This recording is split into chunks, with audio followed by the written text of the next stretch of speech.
What is going on, everyone? Today I wanted to talk more about this Lord of the Rings show, this Rings of Power show that Amazon is currently making. And there is something in the Vanity Fair article that stood out to me as just being a massive red flag, more than probably anything else in that article. And that's what we're going to be talking about in today's video. So make sure that you subscribe and stuff. I really appreciate it. And leave a like, all that good stuff. Let's go ahead and talk about this. So there's this quote in the Vanity Fair article from the producers where they say something along the lines, and I'll put it on the screen here.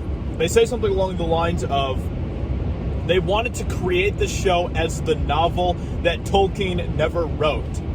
That is a massive red flag, and that should make anyone who is a fan of Tolkien, anyone who loves the work and the world and everything that Tolkien created, that should make everyone who is like that be completely and totally concerned with this show and the direction that it is going to be heading in. That is, like, I can't even believe that they said that. I can't even believe that they said that.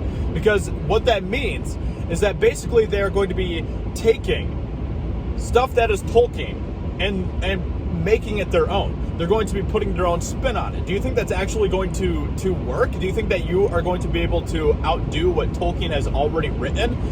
I mean, you already have all of the works of Tolkien at your fingertips. Like, what are you doing? What are you doing with this?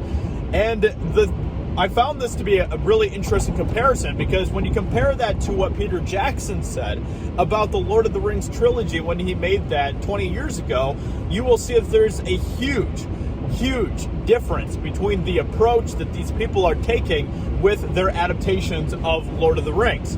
So when Peter Jackson made the Lord of the Rings trilogy, and I'll put this quote on the screen as well. He said something along the lines of he did not want to put his own interpretation on things. He did not want to put his own politics into this. He did not want to do any of that. He wanted to stay true to the spirit of Tolkien. He wasn't out there trying to create the novel that Tolkien never wrote, which of course, you know, he's basing it on Lord of the Rings. He adapted Lord of the Rings. He already had the novel, but he wasn't trying to create his own thing. He was trying to be faithful to the adaptation of Tolkien, obviously having to make some changes to cinematically, make up for some of the things in the story, and that's totally fine. I understand that. I understand that there are going to be differences. I understand that there's going to be differences whenever you adapt a book to the screen. And I totally acknowledge that, and I don't necessarily have a problem with differences, as long as they are creative differences that are still being beneficial to the story and being true to the spirit and faithful to the author's work, especially when you are dealing with anything having to do with Lord of the Rings and Middle Earth. You know, you're talking about, you know, one of the greatest authors, if not the greatest author of the 20th century. It is absolutely disgraceful what they are doing with this show, and it's only going to continue to get worse.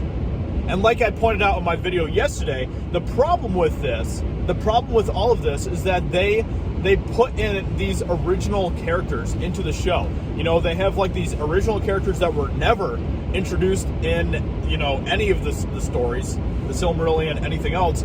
And these characters, they put in there as original characters because the Tolkien estate told them when they were making the show that they couldn't change any of the characteristics of the characters that were already in, you know, the story, in the Silmarillion, in the appendices and all of that. And so they were like, oh, well, in that case, we're just going to make our own original characters, which is how we ended up with Arondir, or whatever his name is and stuff.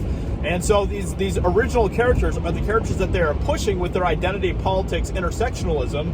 And when we criticize the show, when we criticize, and they're already doing this, when we criticize the show and we criticize and question some of the decisions that they are making with it, they're going to point at that and they're going to be like, oh, the reason why you don't like this show is because you're a racist.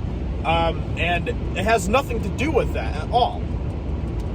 Fans of Tolkien want you to, you know, create something that is going to be faithful to Tolkien. And it blows my mind that there are people out there like the OneRing.net who claim to be, you know, the ultimate fan source for all things Tolkien, and they are just like gobbling up all this garbage that Amazon is giving. They're just like, they don't care. They're just like, you know, give me that D, Amazon, give me that D, and I'm just gonna suck it all night long. It's just ridiculous, man. Like, come on. Like, if you are ultimately, you know, the ultimate source of the fans of Tolkien, then shouldn't you be holding this to a higher standard? But they don't. They're just shills. They're just gobbling it up. They're just being exactly like the Disney Star Wars shills when the sequel trilogy came out. It's absolutely insane. So anyway, that's all that I wanted to say on that quote in the Vanity Fair article is absolutely insane and completely unacceptable. So let me know what you think about this in the comments below. What do you think about the Amazon show? Make sure that you subscribe, leave a like, all that good stuff, and I'll catch you in another video very soon. Thanks. Have a good day. Bye.